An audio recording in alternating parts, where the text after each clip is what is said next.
Assalamualaikum warahmatullahi wabarakatuh. Alhamdulillahirrahmanirrahim. Wassalatu wassalamu ala nabiyina Muhammadin wa ala alihi wa sahbihi ajma'in. Amma ba'du. Para hadirin yang berbahagia, anak-anak SMP Muhammadiyah 1 Jombang serta seluruh pemirsa live Instagram ataupun live Facebook SMP Muhammadiyah 1 Jombang dimanapun Anda berada, semoga dalam keadaan sehat walafiat. Pertama-tama jelas kita harus bersyukur ya pada Allah SWT karena atas limpahan rahmatnya kita bisa berada di sini dalam keadaan sehat walafiat. Kedua, salawat serta salam marilah kita curah limpahkan pada junjungan kita yang besok adalah Maulid atau hari lahirnya juga, yakni Rasulullah SAW. Atas dedikasinya kita bisa berada di sini dalam keadaan Islam, menuntun dari jalan yang gelap gulita menuju jalan yang terang benderang, yaitu adunan Islam. Baiklah para pemirsa kajian remaja Islam masa kini atau Karisma, kita sudah di episode 2. Kalau episode 1 kemarin itu berbicara tentang move on ya, tentang move on. Nah, sekarang kita akan berbicara tentang hari ini, tanggal 28 Oktober, yakni tentang Hari Sumpah Pemuda. Hari Sumpah Pemuda itu jatuh pada tanggal 28 Oktober. Ya, 28 Oktober. Sehingga hari ini adalah momentum yang pas untuk kita membicarakan atau mengulik, membahas tentang tema Sumpah Pemuda. Oke? Baiklah, kita sudah ada pemateri di sini. Namanya adalah Pak Tommy Syafruddin. Kepada beliau kami persilakan. Assalamualaikum warahmatullahi wabarakatuh. Salah satu ciri khas dari pemuda itu adalah kritis, bersemangat dan kritis. Pemuda itu harus kritis, termasuk ketika kita bicara tentang sejarah kita harus tahu. Bukan kita itu mengikuti arus, kita harus tahu. Oke, sebelum saya memulai apa yang terkandung dalam Sumpah Pemuda dan tema hari ini adalah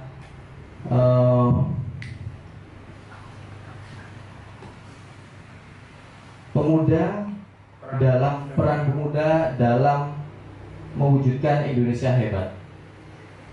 Sebelum saya masuk ke sana, saya mau mengucapkan atau menirukan statement dari salah satu proklamator. Kalau kita bilang pendiri salah satu, tapi kalau proklamator itu hanya 2, yakni Insinyur Soekarno. Beliau membuat sebuah statement yang karena statement itu menjadi inspirasi pemuda hingga sekarang, yakni give me 1,000 parents so they will pull Semeru mountain until the roots, but if you give me 10 teenager so will shake the world. Jadi maksudnya dari Insinyur Soekarno adalah ketika Bung Karno, ketika kita diberi 1.000 orang tua, kita hanya bisa mencabut, diistilahkan hanya bisa mencabut Gunung Semeru sampai akarnya. Tapi ketika diberi 10 pemuda bisa mengguncangkan dunia. Itu sebabnya pemuda, semangat pemuda itu sangat-sangat luar biasa. Sampai diinspirasi hampir di tiap generasi itu pemuda memiliki peran. Oke, setelah kita ketahui bahwa ada sebuah semangat yang ditularkan oleh Bung Karno tentang pemuda, kita tahu bahwa pemuda itu memiliki, kita lihat dari usianya, pemuda itu tidak memiliki banyak definisi usia. Ada menurut PBB bahwa pemuda itu diusiakan atau didefinisikan mulai usia dari 15 tahun sampai 24 tahun. Tapi di kita sendiri ada undang-undang yang menyatakan untuk menggolongkan pemuda itu di usia 16 tahun sampai 30 tahun. Itu hanya sekedar penggolongan usia. Tetapi yang penting yang namanya pemuda itu adalah mereka yang memiliki semangat besar.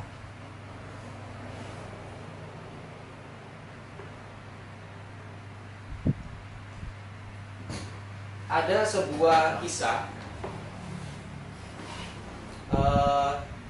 karakter dari seorang pemuda, yakni yang pertama karakter seorang pemuda itu adalah mereka yang berani dalam arti meluruskan atau berani bertindak untuk meluruskan sesuatu yang tidak benar, sesuatu yang rusak, sistem yang rusak. Salah satu contohnya adalah ketika mungkin dari teman-teman di sini pernah membaca bahwa hampir di setiap sejarah perkembangan Indonesia itu ada peran pemuda.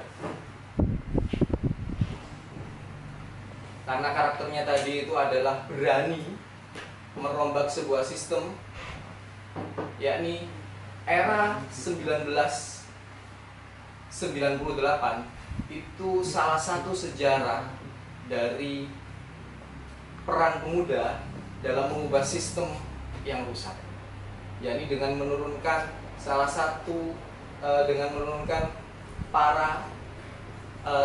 menurunkan presiden yang setengah menguasai Indonesia sejak 32 tahun. Karakter yang pertama. Karakter yang kedua yakni pemuda memiliki idealisme atau memiliki standar ideal. Salah satu idealnya yaitu ideal keimanan. Ketika kita menjadi pemuda, kita harus punya ideal keimanan. Disuruh A, ikut A, disuruh B, ikut B. Seperti itu. Ada sebuah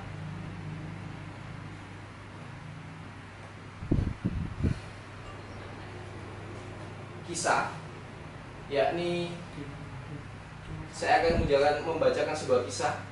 Kisah itu adalah sebuah percakapan dari seseorang yang ada dalam Al-Quran. Siapakah yang melakukan perbuatan ini terhadap tuhan-tuhan kami? Waktu itu yang dimaksud adalah Nabi Ibrahim. Sungguh dia termasuk orang-orang yang zalim. Mereka berkata, kami dengar ada seorang pemuda yang mencela-cela berhala ini. Jadi Nabi Ibrahim pun sejak muda itu sudah berani meluruskan akidah. Kalau di sini kita bicara tentang agama, sudah berani meluruskan akidah dengan menghancurkan berhala-berhala, masih muda. Terus yang ketiga, tidak gampang putus asa. Jadi karakter yang pertama tadi berani merubah atau meluruskan sistem yang rusak, yang tidak benar. Terus yang kedua memiliki standar keimanan, optimis, teguh. Yang ketiga adalah tidak mudah putus asa.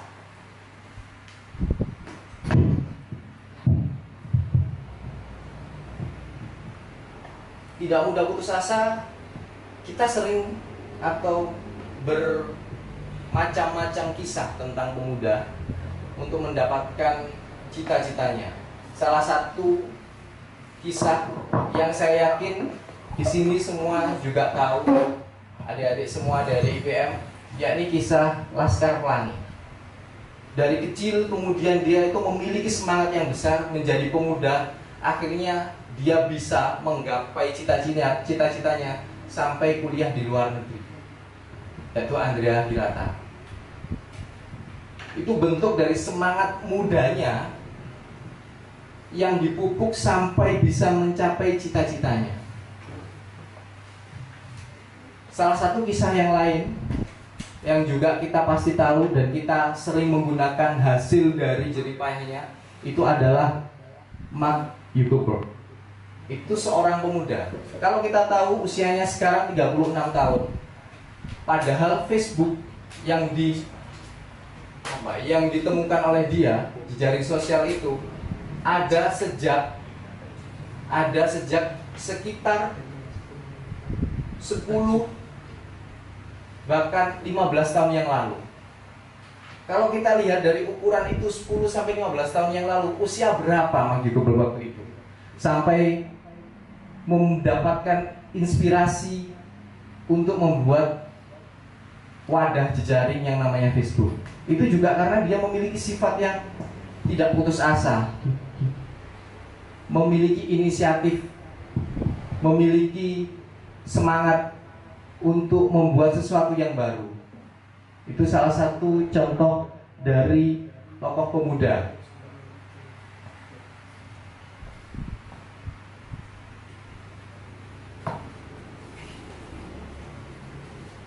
Karena pemuda tadi memiliki ciri yang pertama kita tahu, yakni berani merombak atau meluruskan sistem yang rusak, yang tidak benar, kemudian memiliki standar moralitas, optimis, teguh, dan yang ketiga tidak mudah putus asa. Tapi memang pemuda memiliki kekurangan dan kelebihan. Kita tahu, kalau kita merasakan mungkin Pak Abu dan juga Pak Inung ketika mengajar teman-teman IPM pasti bisa merasakan gejolak mudanya, emosional, kemudian agak rada-rada egois. Itu sudah wajar, itu memang salah satu kekurangannya. Tetapi yang harus kita banggakan dari pemuda itu adalah dia memiliki semangat yang tinggi. Memiliki semangat yang tinggi. Ketika semangat tinggi itu disertai oleh kekuatan fisik yang masih mumpuni untuk membuat sebuah perubahan.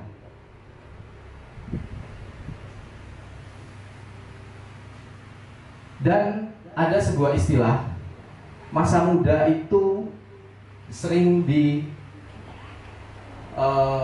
disebutkan, jangan sampai melewatkan masa muda sebelum masa tuamu. Begitu berharganya masa muda yang ada, sehingga ketika kita masih muda, ayo kita berlomba-lomba. Kalau ada istilah fastabiqul khairat, berlomba-lomba dalam kebaikan, kita berlomba-lomba untuk membuat inisiatif kecil untuk membuat sebuah perubahan. Gak harus perubahan itu kita lakukan secara besar-besaran, tapi mulai dari diri kita sendiri. Membuat manajemen yang baik, kemudian merangkul teman-teman untuk berbuat baik dari hal-hal yang kecil. Misalkan bisa dicontohkan ketika teman-teman IPM melakukan bakti sosial, itu kan bentuk dari sebuah gerakan yang kecil. Gak harus kita itu harus besar.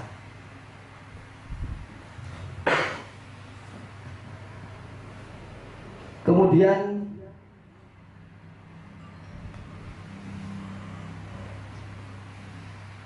kelebihan yang ketiga, selain tadi adalah ada fisik dan juga semangat, masa muda adalah masa yang subur.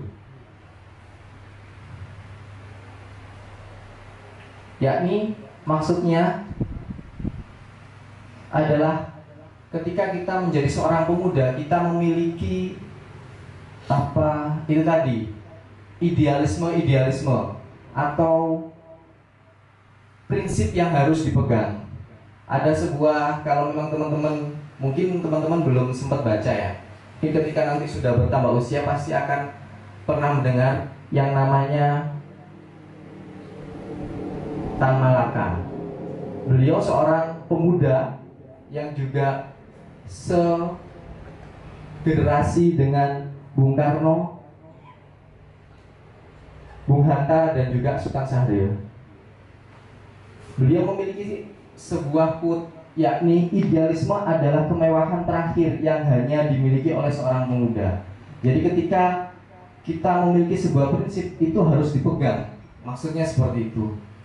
Selanjutnya ada tadi yang saya sebutkan, masa muda itu masa yang efektif sehingga harus dimanfaatkan. Dan sebuah pesan yang disampaikan oleh Rasul, jangan lewatkan masa mudamu sebelum kamu memasuki masa tua.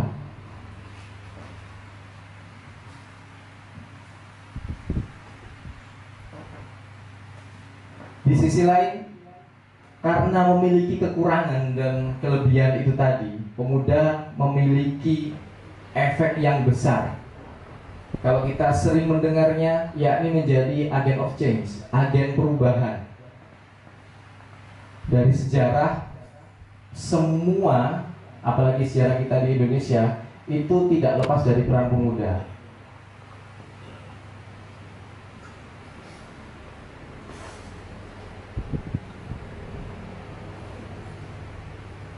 Itu tadi yang berkenaan dengan bagaimana pemuda dan prinsip-prinsip yang harus dipegang oleh pemuda.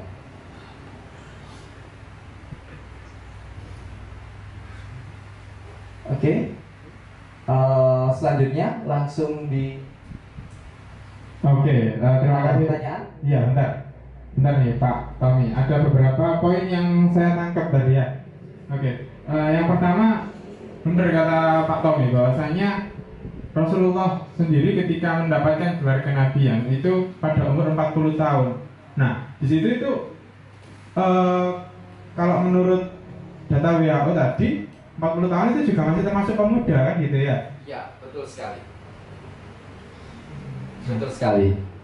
Nah, makanya salah satu tadi usia teman-teman di sini pun juga sudah memasuki usia pemuda. Gitu ya, ya. Karena usia pemuda yang ditetapkan oleh WHO dan juga Indonesia itu nggak jauh beda, antara 15 sampai dengan 40, sampai dengan 30, 40 dan kisaran itu. Dan masih dan harusnya teman-teman di sini memiliki atau sudah memiliki semangat pemuda seperti pejuang-pejuang dulu. Semangat atau nilai dari pemuda itu yang harus diwarisi, yang kata Bung Karno, jangan ketika Sumpah Pemuda jangan diwarisi abunya itu ya sekedar sisa-sisanya, tetapi harus mewarisi apinya sehingga kita tetap semangat untuk bisa membuat perubahan atau berbuat sesuatu yang baik untuk negeri ini. Oke. Terus kemudian Pak Tommy tadi juga menjelaskan beberapa tentang pergerakan pemuda di masa-masa pergerakan dulu ya. Termasuk tadi ada Sultan Syahrir, ada Ir Soekarno, ada Bung Hatta, kemudian juga ada Tan Malaka. Nah, kita ketahui ya, kalau dulu itu di umur-umur belasan tahun, umur-umur 20-an tahun, mereka para pemuda itu sudah mampu memegang posisi-posisi strategis ketika memimpin sebuah partai, memimpin sebuah pergerakan, memimpin sebuah katakanlah perubahan untuk Indonesia. Itu mereka dimulai dari umur belasan tahun. Bahkan kalau mohon maaf kalau kita tahu Insinyur Soekarno itu dulu sudah mulai terjun ke dunia partai. Kalau dulu itu partai ini bukan partai politik ya. Partai itu sebuah perkumpulan untuk sebuah pergerakan kemajuan bangsa pada waktu itu kisaran umur 16 tahun. Jadi usia-usia kelas 3 SMP, 1 SMA itu sudah pergerakan. Kalau ini teman-teman yang suka nonton Dilan itu umur berapa ya? SMA itu sudah menjadi panglima geng motor. Waduh. Nah, ini kan sebuah perbedaan. Kalau dulu di zaman pergerakan masih muda itu sudah menjadi ketua partai, ketua pergerakan. Tapi kalau di era-era sekarang umur belasan tahun ini sudah jadi panglima geng motor. Ini gimana ini tanggapannya ini, Pak Tommy? Oke, kalau kita lihat perbedaannya dari era dulu dan sekarang, itu bisa kita lihat terletak pada spiritnya. Kalau dulu spirit, makanya kita tahu bahwa sekarang The momen yang pas ini ada kita memperingati Sumpah Pemuda, spiritnya itu adalah spirit nasionalisme yang tinggi. Kalau dulu ada memiliki nasionalisme tinggi, memiliki kesadaran bagaimana kami bangsa Indonesia atau kami kaum muda itu bisa merasakan kebebasan di negeri sendiri, di bangsa sendiri, di tanah air sendiri. Sehingga spiritnya dulu ketika di era-era pergerakan dulu itu spiritnya bukan spirit membuat geng motor, karena memang nggak ada geng motor waktu itu. Spiritnya spirit untuk merdeka, untuk membuat perubahan, untuk bisa lepas dari penjajah. Tapi kalau sekarang itu sepertinya luntur, sehingga spiritnya itu spirit berkumpul. Memang benar, spirit salah satu spiritnya pemuda itu berkumpul, sampai ada perkumpulan yang namanya Budi Utomo itu. Tetapi rasa nasionalismenya yang sekarang itu kian luntur, dan itu yang harus kita wujudkan lagi di diri kita, seperti itu. Gitu ya, ya. Terima kasih banget nih pada Pak Tommy ya. Ada beberapa yang memang perlu kita ketahui bahwasanya spirit nasionalisme Sumpah Pemuda di era sekarang ini sudah mulai luntur gitu kan ya. Nah ini yang harus kita tumbuhkan kembali teman-teman ya. Jadi bukan sekedar membuat story Sumpah Pemuda, satu bahasa, satu bangsa, satu tanah air Indonesia, enggak, tapi juga terhadap kesehariannya juga gitu ya. Masa dikit-dikit mabar Ya. ini kan enggak ini ya, kalau mungkin sedikit ayo kita mabar membaca bersama kan gitu kan enak ya. Ya tapi kan ada waktunya sendiri gitu Pak Tommy. Oke, kemudian ada juga ini tentang gini, pemuda milenial sekarang itu sebenarnya memiliki peran seperti apa sih Pak Tommy? Mungkin bisa dijelaskan sedikit dulu, nanti sebelum kita lihat pertanyaan yang sudah ada di Instagram dan WhatsApp. Terima kasih. Pemuda milenial perannya itu seperti apa? Kita ini ya, untuk menambahkan wawasan kita, yang namanya pemuda milenial itu yang hidup di masa milenium. Kalau ada yang tahu masa milenium itu di tahun-tahun berapa sih? Abad berapa masa milenium itu? Abad 21 ya? Abad 21. Tetapi ada sebuah pendapat bahwa yang namanya generasi milenial itu, atau dinamakan generasi Y, itu yang mereka lahir di usia dilahir di tahun 1981 sampai tahun 2000. Nah, kayak saya, Mas, kayak saya, Pak Abu, Pak Inung ini milenial atau generasi X ya? Oh, milenial. Pak Inung masih milenial ternyata. Kalau generasi X sebelum milenial itu di usia yang lahir pada tahun 1965 sampai 1980.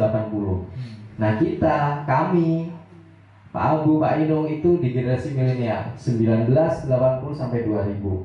Teman-teman ini termasuk generasi Z, yakni yang usia lahirnya di atas 2001. Itu kita wawasan tentang usia.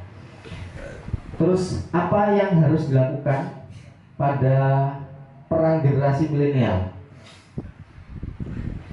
Jadi ada sebuah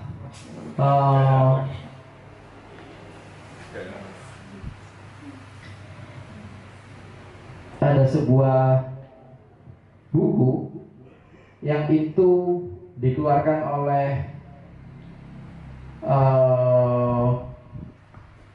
Yos Sebastian. Buku itu dikeluarkan oleh kementerian, saya lupa kementerian apa. Itu memang buku referensi yang dia itu menjelaskan tentang milenial, kaum milenial. Nah, salah satunya ciri dari keunggulan kaum milenial itu adalah generasi yang ingin serba cepat. Itu salah satu keunggulan, sehingga dia menginisiasi sesuatu yang serba cepat itu kayak apa? Misalkan membuat perontok padi yang cepat itu bentuk dari inisiatif seorang pemuda, yaitu mahasiswa. Kemudian mudah berpindah pekerjaan dalam waktu yang singkat. Jadi berpindah pekerjaan itu kalau istilahnya multitasking, dia bisa mengerjakan A, B itu dalam waktu yang cepat, tidak harus membutuhkan waktu yang ini gimana ya. Itu memang ciri khas pemuda dan itu yang harus kita pertahankan. Yang kedua kreatif, yang selanjutnya kreatif, dinamis, melek teknologi dan juga media sosial. Nah, di era milenial seperti ini, hal yang dikatakan melek media sosial itu pasti ciri khas dari milenial, pemuda milenial. Nah, bagaimana peran pemudanya? Bagaimana peran pemudanya di era milenial seperti ini? Itu ada 3 peran penting. Yang pertama, yakni agent of change. Peran pemuda sebagai agen perubahan.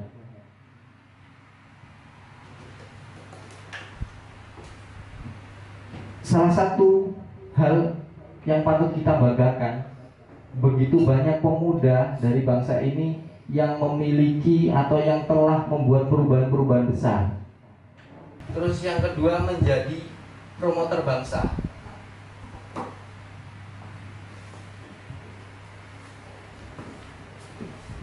Yang ketiga, menjadi promotor bangsa. Maksudnya menjadi promotor bangsa adalah pemuda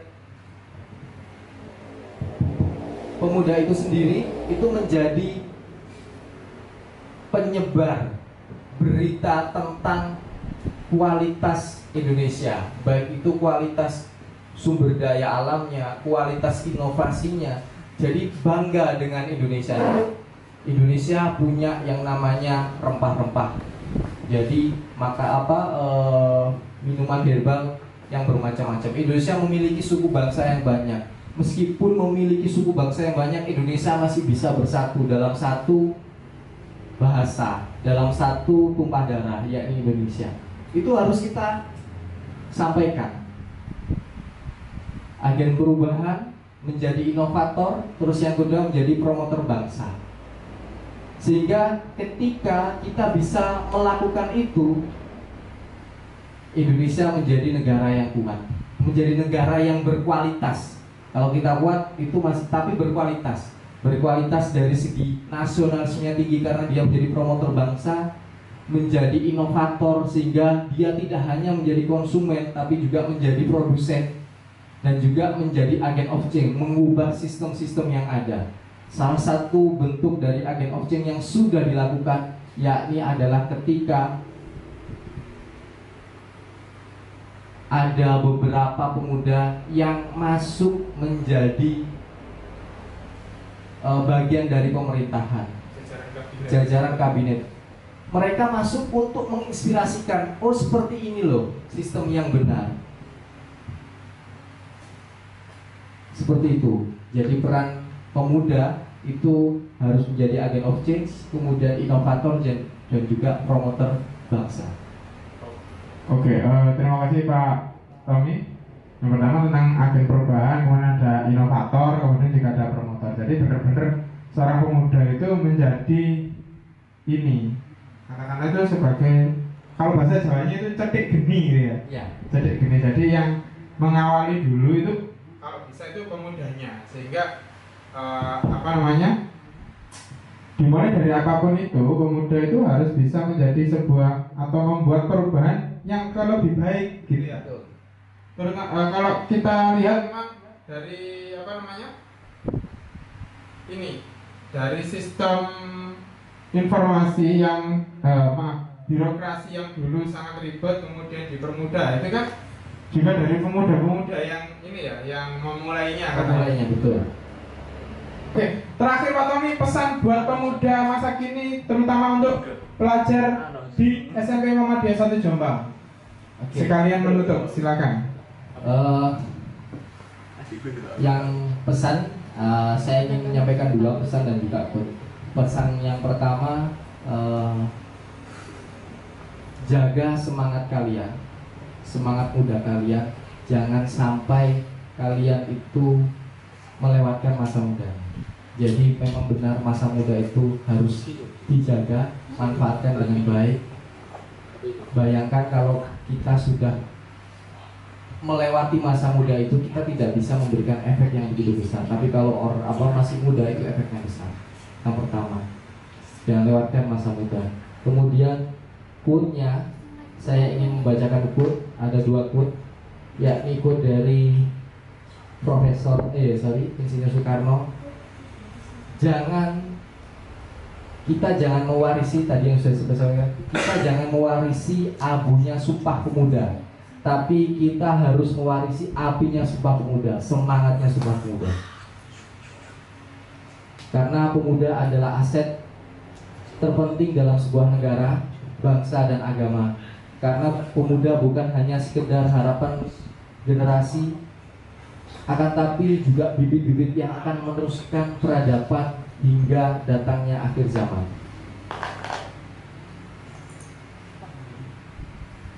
Zaman yang dinamis bukan menjadi alasan untuk mundur, tapi menjadi alasan untuk bangkit. Suwanto 2020. Terima kasih. Oke, sekian dari kami. Pak Tommy, saya terima kasih banyak sudah meluangkan waktunya untuk kajian remaja Islam masa kini. Kita ketemu lagi di hari Jumat di episode 3. Tetap dengan kita kajian remaja Islam masa kini. Sekian dari kami, kurang lebihnya mohon maaf. Billahi fisabilil haq fastabiqul khairat. Nun wal qalami wa ma yasturun. Wassalamualaikum warahmatullahi wabarakatuh. Waalaikumsalam warahmatullahi wabarakatuh.